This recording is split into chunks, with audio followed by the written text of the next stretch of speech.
Shalom, selamat pagi. Kita sangat bersyukur kepada Tuhan karena kita masih diberikan kesempatan, diberikan nafas kehidupan, dan masih banyak lagi yang lain yang boleh kita nikmati dan kita pakai untuk dapat menjalani hidup ini. Dan pada hari ini kita akan mendengarkan renungan pagi firman Tuhan. Sebelum itu mari kita bersatu dalam doa. Bapa yang baik, terima kasih untuk semua kebaikan-Mu. Kami akan mendengar firman-Mu. Ajarkan kami untuk memahami dan melakukannya. Di dalam nama Yesus kami berdoa. Amin. Firman Tuhan yang boleh menyapa kita di hari ini Senin 27 Juli 2026 tertulis di dalam Yakobus pasal 3 ayat 1 sampai ayat yang ke-12. Saya angkat pada ayat yang ke-11. Apakah mata air memancarkan air tawar dan air pahit dari lubang yang sama? Amin. Tema kita dalam renungan pagi ini yaitu integritas hati dan perkataan. Jemaat yang diberkati Tuhan, bayangkan jika kita sedang berjalan di tengah yang terik matahari yang sangat menyengat. Tenggorokan kita terasa kering dan kita sangat haus. Di tengah perjalanan kita menemukan sebuah mata air yang jernih. Namun ketika kita menyendok air tersebut dan meminumnya, rasanya terasa sangat pahit dan beracun. Pasti kita akan merasa sangat kecewa dan langsung membuangnya. Nah, di dalam Yakobus pasal 3 ayat 11 ini, Rasul Yakobus menggunakan analogi alam yang sangat sederhana yang memperlihatkan realitas kehidupan kita. Dia bertanya, adakah mata air memancarkan air tawar dan air pahit dari lubang yang sama? Secara hukum alam jawabannya adalah mustahil. Sebuah sumber air hanya bisa menghasilkan satu jenis air. Jika sumbernya bersih, airnya tawar dan menyegarkan. Jika sumbernya tercemar, airnya pasti akan pahit dan beracun. Melalui ayat ini Yakobus sebenarnya sedang menyoroti masalah integritas hati dan perkataan kita. Lidah manusia adalah keajaiban sekaligus bahaya terbesar dalam hidup sehari-hari. Sering sekali dari mulut yang sama kita bisa mengeluarkan kata-kata pujian kepada Tuhan saat beribadah di gereja. Namun beberapa jam kemudian dari mulut yang sama pula keluar kata-kata makian, gosip, fitnah, dan lain sebagainya. Yakobus mengingatkan kita bahwa kekristenan tidak mengenal standar ganda. Kita tidak bisa hidup dalam kepura-puraan. Tuhan tidak mencari manusia yang hanya nampak manis di permukaan atau hanya saleh di hari Minggu. Tetapi Tuhan melihat kedalaman sumbernya, yaitu hati kita.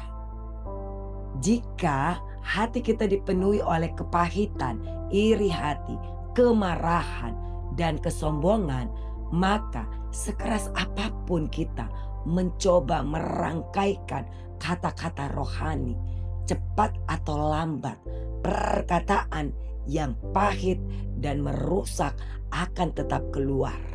Perkataan kita adalah indikator paling akurat dari kondisi rohani kita yang sebenarnya.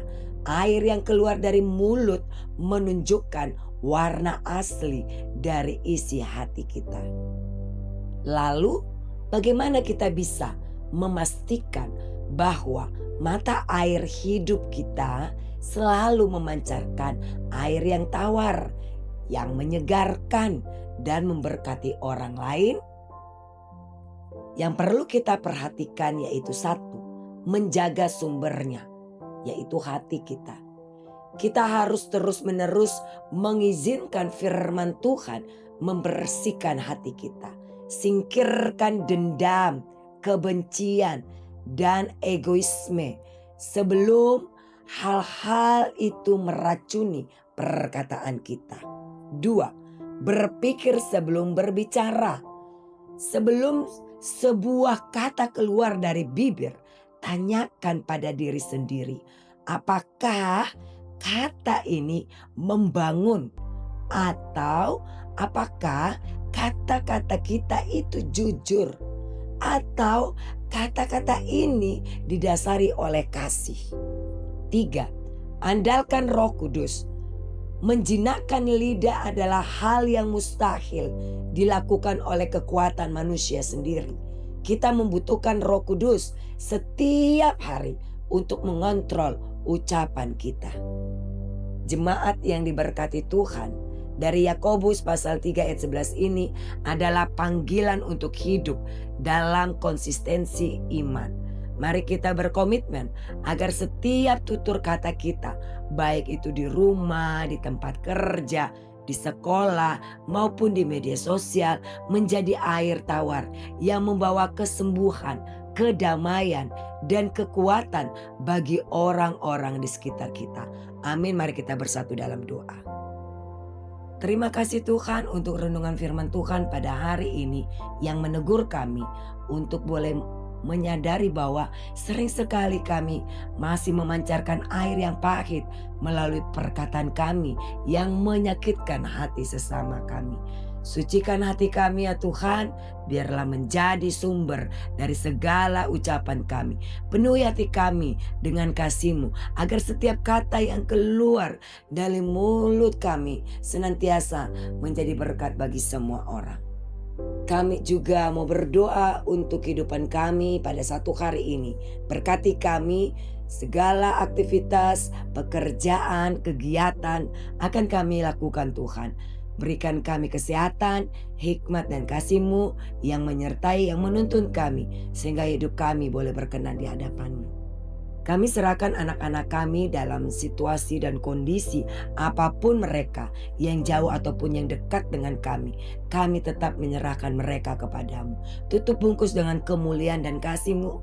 Arahkan mereka kepada jalan kebenaran Tuhan. Pakai mereka menjadi alat-Mu Tuhan. Membawa damai sejahtera, membawa sukacita di tengah-tengah orang sekitar mereka. Kami sangat bersyukur Tuhan untuk orang tua yang boleh kami miliki dan jemaat yang sudah lanjut usia. Dalam segala kebutuhan mereka, kelemahan mereka, kami sampaikan kepadamu. Engkau lawat tubuh mereka yang lemah. Kau berikan kesembuhan dan kekuatan. Biarlah mereka boleh bersukacita di dalam masa tua mereka. Kami serahkan jemaat-Mu di dalam kelemahan tubuh jasmani, yaitu Inang Opung Kevin Boruta Huruk, Inang Natswa, dan lain sebagainya Tuhan. Yang kami serahkan kepadamu, pemulihan yang luar biasa Tuhan akan sampaikan kepada jemaat-Mu. Jamah tubuh mereka yang sakit, berkati makanan dan minuman, bahkan obat-obatan. Biarlah itu mempercepat proses kesembuhan bagi mereka Bapa.